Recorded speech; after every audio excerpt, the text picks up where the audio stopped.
Chapter 7. Roger was not feeling very well when he came out of the station at Ammanford, Pennsylvania, and went in search of Miranda.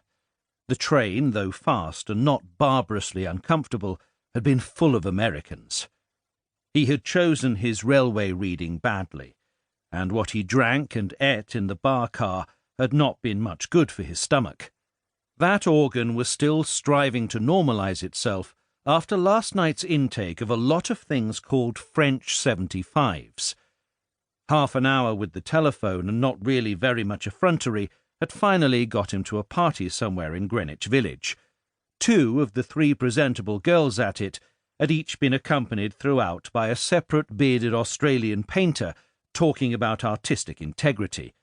The 3rd had pleaded lesbianism. Not caring what one drank, unfortunately, did not guarantee not caring what one had drunk. He wished he could recapitulate now some parts of the brief but varied belching recital he had given in the taxi from his hotel to Pennsylvania Station. No good, though.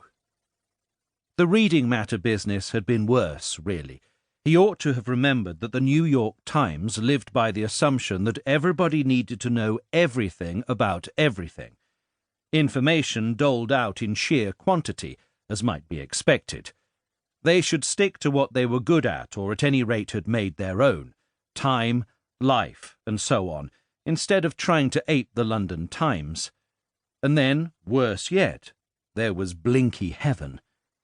There had seemed no danger at all in bringing this along to share with the New York Times, the task of distracting him from having to look out of the window and from the attendant risks of noticing something of what was to be seen out there.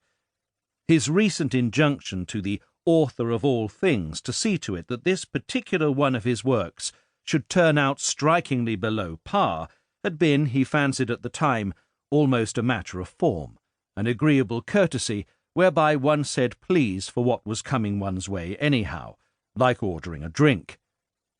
Reading the first couple of chapters of Macher's stuff had caused Roger several emotions, the most painful of which had been that of a man